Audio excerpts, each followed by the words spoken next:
வாரத்தின் முதல் நாளில் தேவனை தொழுது கொள்ளும்படியாக கூடி வந்திருக்கிறதான உங்கள் யாவருக்கும் கிறிஸ்து இயேசுவின் நாமத்தினாலே உங்களை வாழ்த்துகிறேன். நாம் சத்தியத்துக்காக தெரிந்து கொள்ளப்பட்ட வேத பகுதியை நாம் வாசிக்க கேட்டோம். ஒவ்வொரு வாரமும் தேவனிடத்திலே நாம் எப்படி கெட்டி சேர முடியும் என்பதை குறித்து நாம் கற்றுக்கொண்டு வருகிறோம். நம்முடைய நோக்கம் என்ன அப்படின்னு கேட்டிங்கன்னா, எல்லாருமே எங்கே போகணும் அப்படின்னு கேட்டிங்கன்னா தேவனிடத்திலே பரலோகத்துக்கு போகணும். நம்முடைய நோக்கம் பரலோகத்திற்கு போவதற்கு தேவன் நமக்கு என்ன கொடுத்துக்கிறாருன்னா பிரமாணத்தை கொடுத்துக்கிறார். அந்த பிரமாணத்தின்படியாகத்தான் நம்ம யாரிடத்துல சேர முடியும் என்று சொன்னால் தேவனிடத்தில் என்ன பண்ண முடியுங்க, சேரவே முடியும். பிரமாணத்திற்கு கீழ்ப்படியாமல் நாம் தேவனிடத்தில் என்ன பண்ண முடியாதுன்னா சேரலாம் முடியாது. பாருங்க, எபிரேயர் புஸ்தகம் 7ஆம் அதிகாரம் 21ஆம் வசனத்துல, ஆனதால் இயேசுவானவர் ஆணையின்படியே ஆசாரியராக்கப்பட்டது எவ்வளவு விசேஷித்த காரியமோ அப்படின்ற. போன வாரம் நம்ம என்ன பார்த்தோன்னா, புதிய உடன்படிக்கையில விசேஷித்த ஆசாரியத்துவம் இருக்கிறது, விசேஷித்த பரிசுத்த ஸ்தலம் இருக்கிறது. சில வாரங்களாக நம்ம பார்த்துட்டே வரோம். விசேஷித்த ஆணை இருக்கிறது, விசேஷித்த உடன்படிக்கை இருக்கிறது, விசேஷித்த பலி இருக்கிறது. இதெல்லாம் நம்ம பார்த்துட்டோம். தேவனிடத்திலே கெட்டி சேருவதற்கு விசேஷமான காரியங்கள் எதில் கொடுக்கப்பட்டிருக்குன்னா, புதிய ஏற்பாட்டில் கிறிஸ்துவின் பிரமாணத்தில் என்ன செய்யப்பட்டிருக்குன்னா கொடுக்கப்பட்டிருக்கு. அப்போ தேவனிடத்திலே நாம் இன்னும் கெட்டி சேருவதற்கு தேவன் நமக்கு என்ன கொடுத்துக்கிறாருன்னா விசேஷித்த ஆசாரியரை கொடுத்துக்கிறார். அந்த வசனத்தில் பாருங்க, ஆனதால் இயேசுவானவர் ஆணையின்படியே ஆசாரியர் ஆக்கப்பட்டது எவ்வளவு விசேஷித்த காரியம். இயேசு கிறிஸ்து என்னவா இருக்கிறாரு? ஆசாரியர். சரி, எதற்காக ஆசாரியர் நியமிக்கப்பட வேண்டும்? எதற்காக ஆசாரியர்? பழைய ஏற்பாட்டிலே ஆதியாம் புஸ்தகத்தில் ஒவ்வொரு குடும்பத்தினுடைய தலைவர் என்னவா இருந்தாங்கன்னா ஆசாரியராக இருந்தாங்க. மோசே நியாய பிரமாணத்திலே ஆரோனின் பிள்ளைகள் என்னவா இருந்தாங்க? எல்லாருமே ஆசாரியர்கள். அப்போ ஆசாரியர்கள் மூலமாக தான் யாரை தொழுது கொள்ள முடியும்? தேவனை என்ன செய்ய முடியும் என்று சொன்னால் தொழுது கொள்ள முடியும். அப்போ கிறிஸ்தவர்களுக்கு இன்றைக்கு ஆசாரியராக இருக்கிறது யார் அப்படின்னு கேட்டிங்கன்னா கர்த்தராகிய இயேசு கிறிஸ்து. அப்போ இந்த வேத வாக்கியத்தை நம்ம வாசிக்கிறோம். எபிரேயர் புஸ்தகம் 5ஆம் அதிகாரம் 1ஆம் வசனத்துல எதற்காக ஆசாரியர்கள் எதற்காக நியமிக்கப்படணும்? அன்றியும் மனுஷனால் தெரிந்து கொள்ளப்பட்ட எந்த பிரதான ஆசாரியனும் பாவங்களுக்காக காணிக்கைகளையும் பலிகளையும் செலுத்தும்படி மனுஷருக்காக தேவ காரியங்களை பற்றி எதற்காக ஆசாரியர்கள்? மனுஷருக்காக தேவ காரியங்களை பற்றி நியமிக்கப்படுகிறார்கள் சொல்றேன். ஆசாரியர்கள் என்ன செலுத்துறாங்கன்னா காணிக்கைகளையும் பலிகளையும் என்ன பண்றாங்கன்னா செலுத்துறாங்க. நம்முடைய கர்த்தராகிய இயேசு கிறிஸ்து தம்மையே ஜீவபலியாக என்ன பண்ணிட்டாருங்க, ஒப்பு கொடுத்துட்டார். அப்ப தேவனை தொழுது கொள்ள வேண்டும் என்று சொன்னால் நாம் யார் மூலமாக தான் தொழுது கொள்ள முடியும்? இயேசு கிறிஸ்துவின் மூலமாக, நம்முடைய பிரதான ஆசாரியன் மூலமாக தான் தொழுது கொள்ளவே முடியும். பாருங்க, மனுஷருக்காக தேவ காரியங்களை பற்றி நியமிக்கப்படுகிறான். அப்ப தேவனை நம்ம நேரடியாக தொழுது கொள்ள முடியாது. யார் மூலமா தொழுது கொள்ள முடியும்? கர்த்தராகிய இயேசு கிறிஸ்துவின் மூலமாய். சரிங்களா? இந்த மனுஷனால் தெரிந்து கொள்ளப்பட்ட பிரதான ஆசாரியர்கள் அதுனா அவங்களாம் எப்படி இருக்கிறாங்க பாருங்க. எபிரேயர் புஸ்தகம் 5ஆம் அதிகாரம் 3ஆம் வசனத்தை பாருங்க. அது நிமித்தம் அவன் ஜனங்களுடைய பாவங்களுக்காக பலியிட வேண்டியது போல தன்னுடைய பாவங்களுக்காகவும் பலியிட வேண்டியதான் இருக்கிறது. அப்ப இந்த பூமிக்குரிய பிரதான ஆசாரியன் எப்படிப்பட்டவனா இருக்கிறான்னா, மேல வசனத்துல 2ஆம் வசனத்துல பலவீனம் உள்ளவனாக இருக்கிறான், நெறி தப்பினவர்களுக்கு இறங்கத்தக்கவனாக இருக்கிறான். அதோடு மாத்திரமல்ல, ஜனங்களுடைய பாவங்களுக்காக பலி செலுத்துவதை போல தன்னுடைய பாவங்களுக்காக அவர் என்ன செலுத்துறாருங்க, பலி செலுத்தக்கூடியவராக இருக்கிறார். பூமிக்குரிய பிரதான ஆசாரியன் எப்படி இருக்கிறாருன்னா பலவீனம் உள்ளவராக தான் இருக்கிறார். ஆரோனை பத்தி நமக்கு தெரியும் இல்லைங்களா? கன்றுக்குட்டியை செஞ்சது யாரு? ஆரோன் தான் செஞ்சார் இல்லைங்களா? அப்ப வேத வாக்கியத்திலே பார்க்கின்ற பொழுது பழைய ஏற்பாட்டிலே இந்த ஆசாரியர்கள் நெறி தப்பி தான் நடந்துக்கிட்டான். ஜனங்களுக்கு முன்பதாக நீதி நியாயங்களை போதித்து கர்த்தருடைய சத்தியத்தை போதித்து வழிநடத்தக்கூடிய அந்த ஸ்லாக்கியத்தை பெற்றோர்கள் எப்படி நடந்து கொண்டாங்க? நீதி தவறி நடந்து கொண்டார்கள். துன்மார்க்கமா ஜீவனம் பண்ணாங்க. ஏன்னா அவங்க எதுல இருக்கிறாங்க? மாம்சத்துல ரொம்ப பலவீனமாகறாங்க இல்லைங்களா? எபிரேயர் புஸ்தகம் 7ஆம் அதிகாரம் 23ஆம் வசனம் பாருங்க. அன்றியும் அவர்கள் மரணத்தின் நிமித்தம் நிலைத்திருக்க கூடாதவர்கள் ஆனபடியால் ஆசாரியர் ஆக்கப்படுகிறவர்கள் அநேகராக இருக்கிறார்கள். இப்ப அவங்களுக்கு என்ன இருக்குதுங்க? பூமிக்குரிய பிரதான ஆசாரியனுக்கு மரணம் இருக்கிறது. அப்படினால நீங்க கவனிச்சு பாருங்க, பழைய ஏற்பாட்டிலே ஆரோன் ஆசாரியனாக வருவார், அதுக்கப்புறம் எலியேசர் வருவாரு, அதுக்கப்புறம் யார் வருவாங்க, பிணைக்காசு வருவாரு. இப்படியே பிரதான ஆசாரியன்னு வந்துகிட்டே இருப்பாங்க. காரணம் என்ன?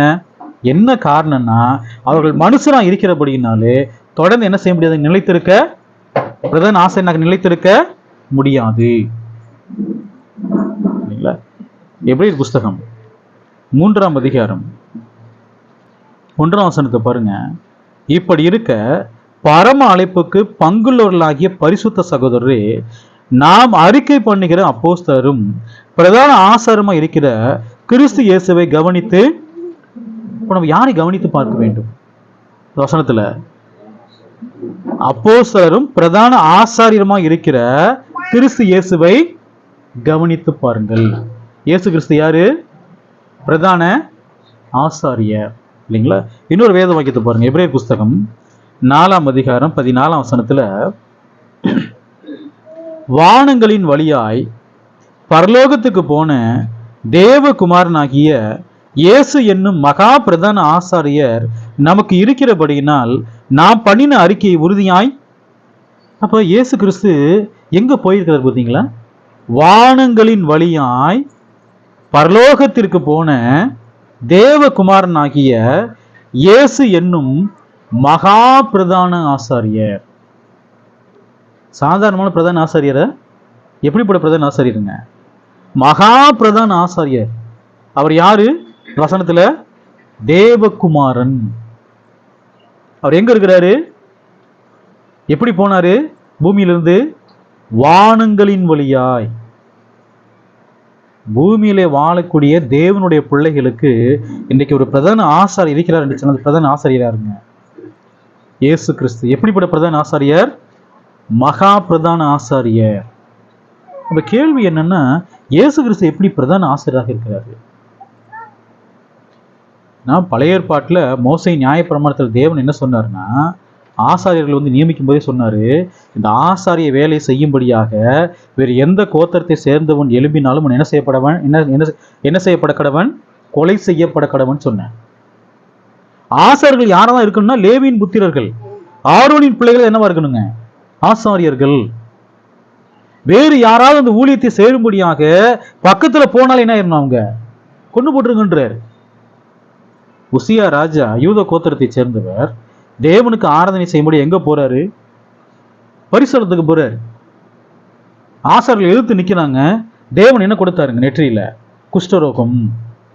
அது அவருடைய வேலையே கிடையாது. அப்ப இயேசு கிறிஸ்து யூத கோத்திரத்தை சேர்ந்தவராக இருக்கிறாரு. எப்படி அவர் ஆசாரியராக இருக்கிறாரு? எபிரேயர் புஸ்தகம் 7ஆம் அதிகாரம்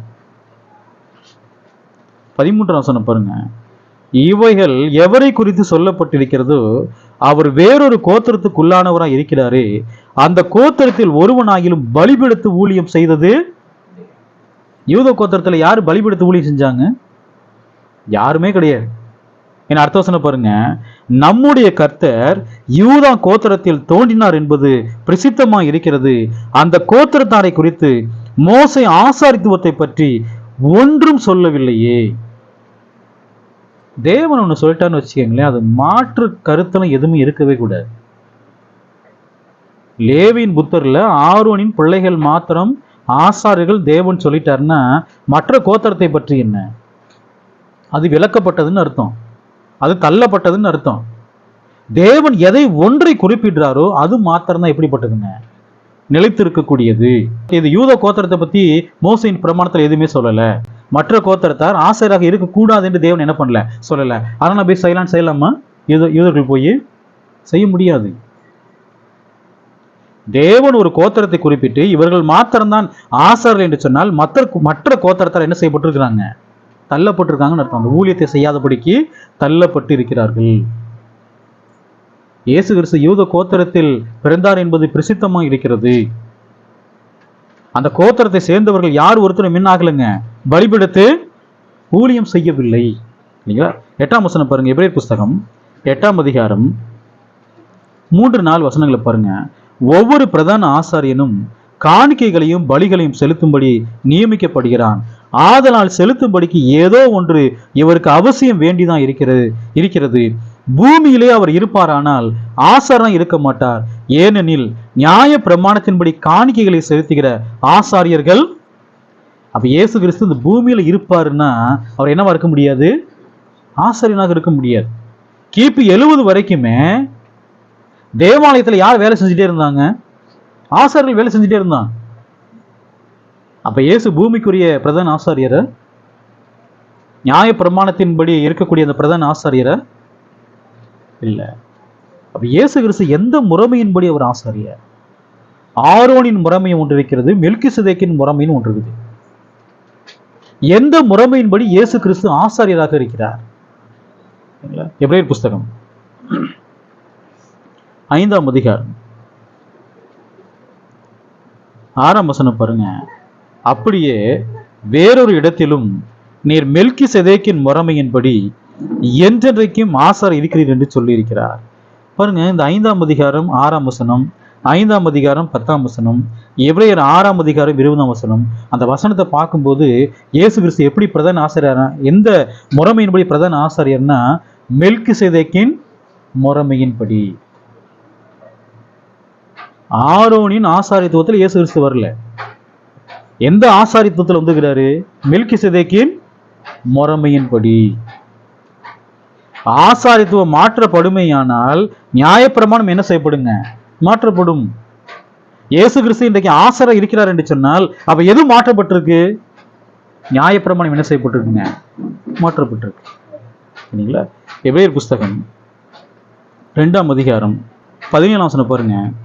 அன்றியும் அவர் ஜனத்தின் பாவங்களை நிவர்த்தி செய்வதற்கு ஏதுவாக தேவ காரியங்களை குறித்து இரக்கமும் உண்மையும் உள்ள பிரதான ஆசாரா இருக்கும்படிக்கு எவ்விதத்திலும் தம்முடைய சகோதரருக்கு ஒப்பாக வேண்டியதான் இருந்தது. நம்முடைய பிரதான ஆசாரியரை கவனிச்சு பாருங்க. அவர் வானத்திலிருந்து வந்த தேவகுமாரன் தான். ஆனால் நம்முடைய பிரதான ஆசாரியர் எப்படி இருக்காருன்னு பார்த்தீங்களா? எவ்விதத்திலும் தம்முடைய சகோதரருக்கு ஒப்பாக வேண்டியதான் இருந்தது.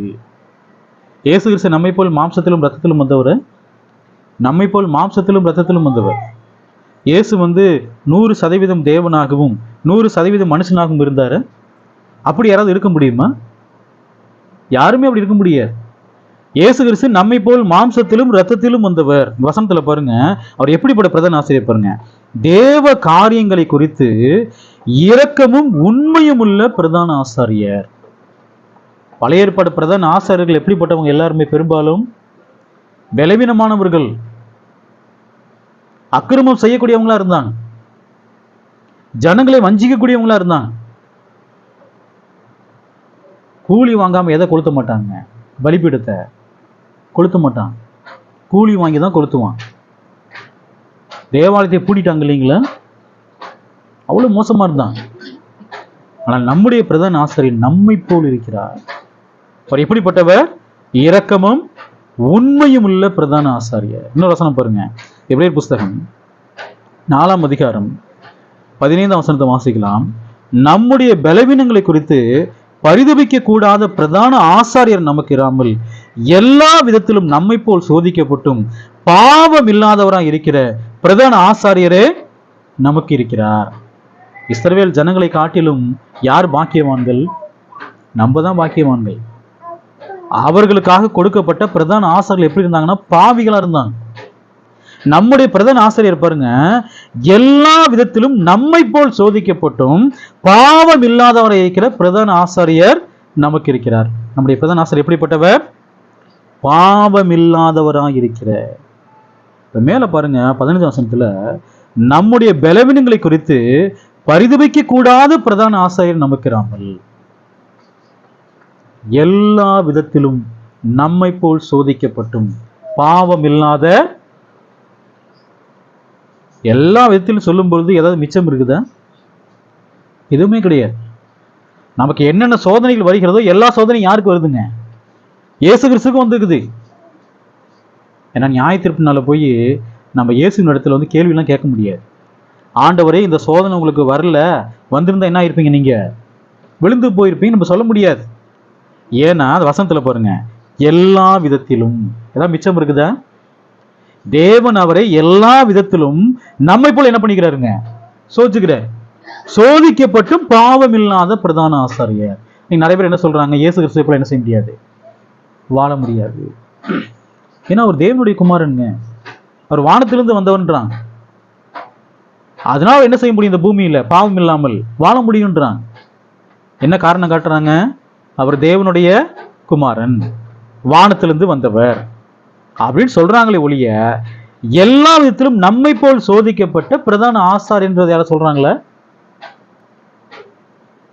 அப்ப இயேசு கிறிஸ்து தன்னுடைய ஊழியத்தை ஆரம்பித்த போது அவருக்கு பசி உண்டாயிற்று, அவருடைய ஊழியத்தை முடித்த போது ஒரு தாகம் உண்டாயிற்று. ஊழியத்திய நாட்கள்ல களைப்படைந்தவராக ஒரு கிணத்து பக்கத்துல போய் உட்கார்ந்தார. நம்மை போல் எல்லா விதத்திலும் சோதிக்கப்பட்டவர்.